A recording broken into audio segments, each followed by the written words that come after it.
Come to the last topic of daily scan. इस topic पर अपन बात करेंगे इंडिया के फॉरेक्स रिजर्व के बारे में।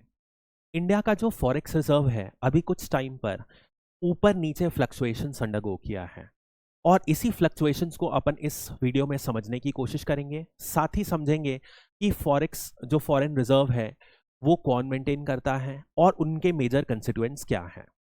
तो सबसे पहले यदि अपन ट्रेंड को देखें तो 2008 के आसपास जो इंडिया का फॉरेन रिजर्व रहता था वो 390s के अराउंड रहता था, 400 के नीचे। फिर कोविड के बाद पहली बार 600 बिलियन को टच किया था। कोविड के बाद की सिचुएशन है, अभी ऑलमोस्ट ये 600 के आसपास है। लेकिन उस पर भी अपन देखें 2023 का ट्रेंड तो ये पहले 600 की मार्जिन के ऊपर था, 610 के आसपास। फिर अक्टूबर मंथ में ही ये 590s पे आ गया और फिर अभी फिर 600 को टच कर गया है। यानी कि अच्छी खासी fluctuations about 20 US billion dollars की आ रही है। क्यों हो रहा है, क्या होता है, ये अपन इसमें समझेंगे। सबसे पहले यदि अपन समझते हैं फॉरेन करेंसी एसेट जो होते हैं बहुत सारे में होते हैं स्टोर, लेकिन प्राइमरली इंडिया का यदि फॉरेन रिजर्व देखते हैं तो वो आरबीआई मेंटेन करता है। आरबीआई दो मेजर सोर्सेस में मेंटेन करता है, एक होता है गोल्ड और सबसे ज्यादा जो होता है वो फॉरेन करेंसी के फॉर्म पर होता है, वो भी चीफली यूएस डॉलर के टर्म्स में होता है।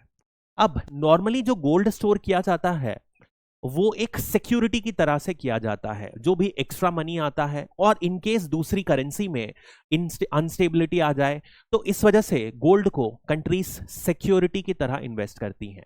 अभी के ट्रेंड में देखा यह जा रहा है कुछ कंट्रीज जैसे कि रशिया, चाइना अपना जो गोल्ड रिजर्व है, गोल्ड का कंट्रीब्यूशन फॉरेन रिजर्व में लगातार बढ़ाते जा रही हैं।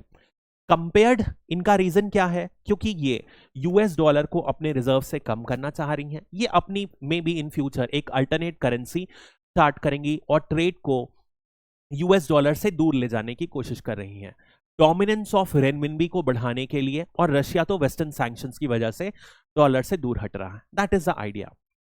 बट यदि अपन बात करें फॉरेन करेंसी के केस में, फॉर एग्जांपल यूएसडी, तो यही प्राइमरी यूएस डॉलर जो है फॉरेन करेंसी, इसी में आरबीआई छेड़छाड़ करता है, इसी से सब कुछ रेगुलेट करता है, चाहे वो परचेसिंग ट्रांजैक्शन या स्टेबिलिटी को मेंटेन करने के लिए। कैसे, अब अपन इस वीडियो में समझते हैं। जैसे मान लो यदि अपन समझें आरबीआई का सिचुएशन क्या है। जैसे इंडिया के केस में ऑयल डिपेंडेंसी बहुत ज्यादा है, लगभग 85% ऑफ ऑयल अपन इंपोर्ट करते हैं। तो यदि रुपी के केस में फ्लक्चुएशन आती है तो ये बहुत ज्यादा चेंजेस ला देता है। कैसे, अभी अपन समझते हैं। फॉर एग्जाम्पल मान लो एक हाइपोथेटिकल सिचुएशन कि $1 बराबर ₹50 होता है और इस सिचुएशन में पेट्रोल राइट नाउ 1 लीटर का $1 में परचेस हो रहा है। That is the ideal situation. ये एक सिचुएशन, हाइपोथेटिकल सिचुएशन अपन समझते हैं। तो यदि इस सिचुएशन पे होगा तो 50 रुपए में कितना तेल आएगा? 1 litre. That is the idea. या तो अपन ऐसा बोल सकते हैं $1 में कितना तेल अपन को 1 लीटर खरीदने के लिए 50 रुपए देना पड़ा। तो यदि अब रुपी की वैल्यू डाउन हो जाती है डॉलर के कंपैरिजन में, यानी $1 हो गया 100 रुपए, रुपी डेप्रिशिएट हो गया विजा विज डॉलर। तो इस सिचुएशन में अपन $1 अभी भी 1 लीटर के बराबर है, तो 1 लीटर तेल खरीदने के लिए अपन को कितना रुपए देना पड़ा? ₹100। यानी कि जब रुपी डेप्रिशिएट होता है, जब रुपी डेप्रिशिएट होता है तो होगा क्या? अपन को इंपोर्ट करने के लिए ज्यादा रुपीस देना पड़ेगा, कॉस्टली हो गया हमारा इंपोर्ट। ये है। अब इसी सिचुएशन को यदि आप समझें तो आरबीआई क्या चाहेगा? बिकॉज हम एक मेजर ऑयल इंपोर्ट कंट्री हैं, तो यदि हमें बहुत ज्यादा पैसा देना पड़ा तो वो अर्थव्यवस्था को खराब कर सकता है। इस वजह से आरबीआई क्या करेगा? इंश्योर करेगा कि रुपी बहुत ज्यादा डेप्रिशिएट ना करे।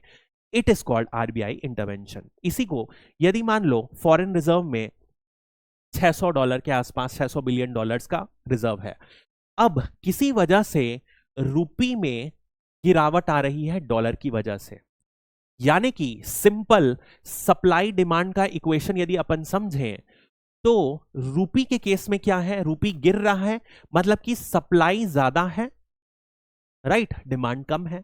तो आरबीआई क्या करेगा, रूपी को मार्केट से सक करेगा, रूपी को मार्केट से खींच लेगा।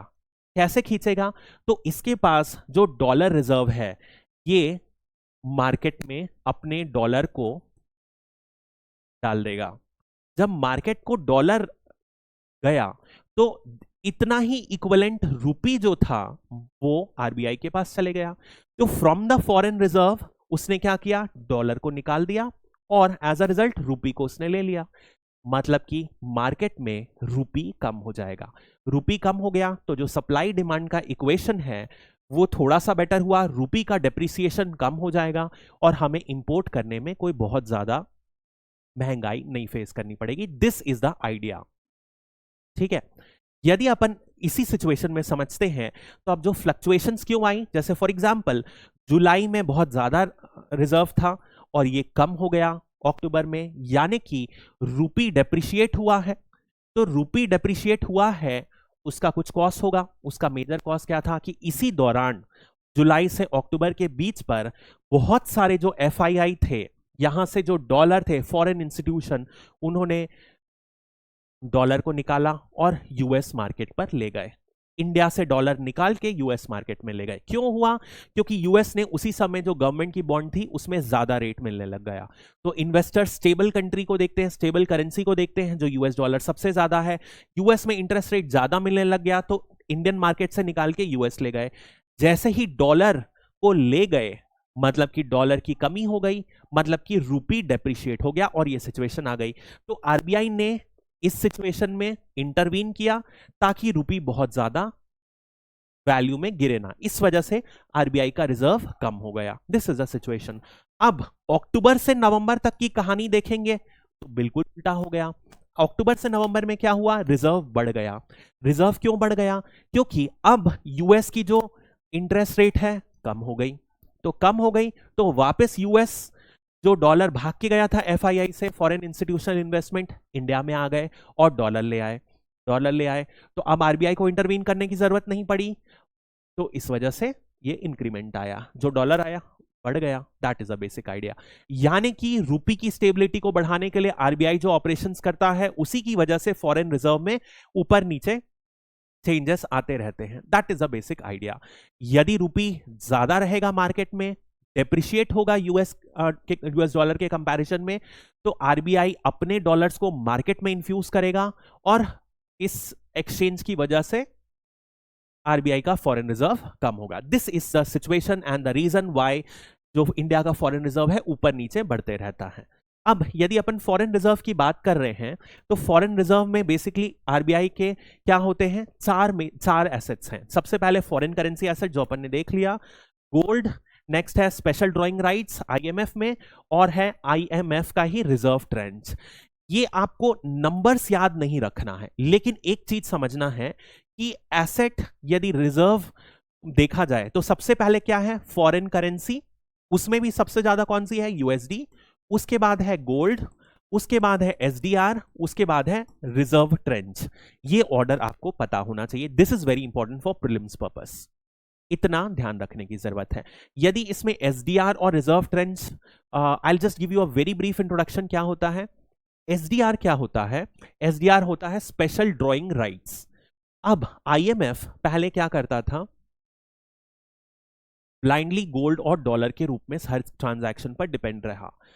अब टेक्निकल बातें हैं इसलिए मैं बहुत ज्यादा डेप्थ में नहीं जाऊंगा। इस इश्यूज में, इस प्रॉब्लम में आईएमएफ को समझ में आया कि बहुत सारी लिमिटेशंस हैं डॉलर और गोल्ड के मेंटेन करने की। इस वजह से डॉलर या गोल्ड के ऊपर डिपेंड नहीं किया जा सकता, तो आरबीआई को मेंटेन करने के लिए एक आर्टिफिशियल करेंसी बनानी पड़ेगी। दैट उसका नाम है एसडीआर। तो इसकी वैल्यू कैसे निकालते हैं, पांच करेंसीज हैं, उनके वेटेड एवरेज के बेसिस में एक वैल्यू निकालते हैं जो एसडीआर की ट्रेडिंग वैल्यू बनती है। तो जितना भी आईएमएफ में कंट्रीज का पोर्शन है, जैसे इंडिया का 2 पॉइंट समथिंग है, तो वो एसडीआर के टर्म्स में वैल्यू किया जाता है। और इसमें जितना फंड इमरजेंसी के केस में एक कंट्री बोरो कर सकती है उसे बोला जाता है reserve trench. That's all for this topic. Thank you.